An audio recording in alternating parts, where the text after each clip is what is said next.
Hello, I'm Andy Cobley from the GROW Observatory. I want to talk about the data files that go up to make the edible plant database. This data was created for the GROW Observatory for use in their data app. This would give growers advice on when they could plant crops and harvest crops. And this advice was dependent upon their location within Europe. The files we're going to talk about today are the raw files. These are the files that were created by the scientists and given to us before we'd converted them into a database file. Okay, so we've got two files.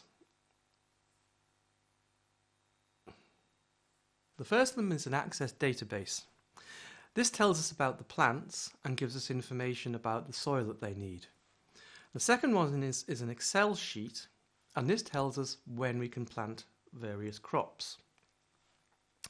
So because this is an access database, if you're on a Windows machine, you'll need a copy of Microsoft Access to be able to open it and edit it. I'm on a Macintosh machine, so I can use a product called MDB ACCDB Viewer, and this will allow me to view the data in the file. So let's open it. Here it is here. So the first column is an ID. Then we then have the full taxonomic name, the common name, P, the cultivation group, what sunlight it requires, the temperature class, nutrition requirements, the preferred pH, some nutritional information, the energy value, a general description, whether or not it's intolerant to something, water requirements, these are high, very low and medium, plant requirements, so for the P, require a sunny, nutrition-rich, moisture-retentive site. The description of the growing season, pests and pathogens, and as you can see there's not much data in here. The same is true for the disease management. The soil type it prefers, so loamy clay, etc.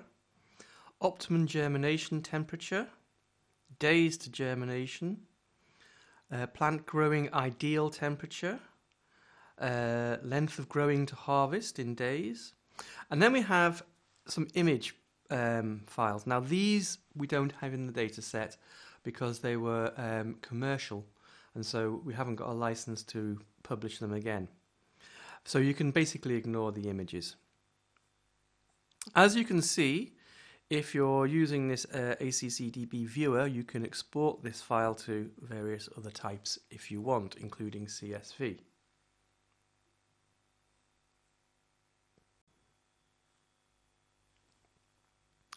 The second file is an Excel spreadsheet, and of course you can just open that with Microsoft Excel.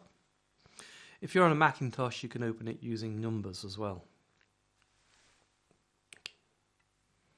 So this is quite a big sheet. I'm just going to zoom a bit. There we go. On the first table, first tab of this, we have descriptions of location of strata in various places. This will mean more to geologists and soil scientists than it does to me, I'm afraid. The tabs along the bottom is a different tab for each of the locations we got. So we have locations for Spain, Italy, France, Norway, Finland, Sweden, UK, Austria, Germany, Greece, Hungary, and Ireland. If we go back to the Spain one, the first column is the ID. Now this is the ID that's going to link to the ID in the MDB database. So if we go back to that,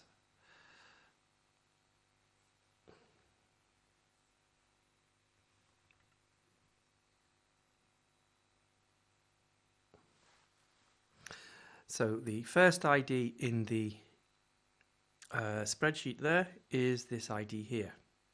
So ID1 is the P. So we have the name here, full taxonomic name and the common name. Also in here is details of the location. I'm just going to zoom this again.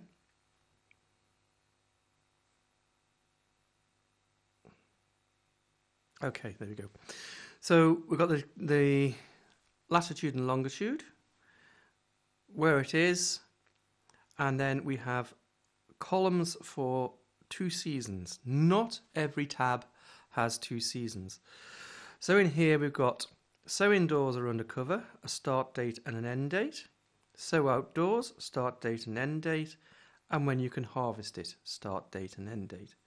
And then the same for season 2, but not all plants are available, you'll notice, in season 2. The same data is in each of the tabs on this spreadsheet, except some just have 1 season. So this is Italy, it's only got 1 season, so that's the start date and end date. Start date and end date, start date and end date. Notice that the start date here, zoom in again.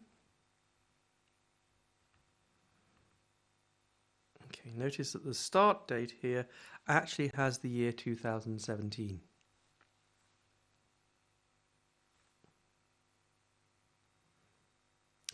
Okay, so that's been a brief overview of these 2 data files.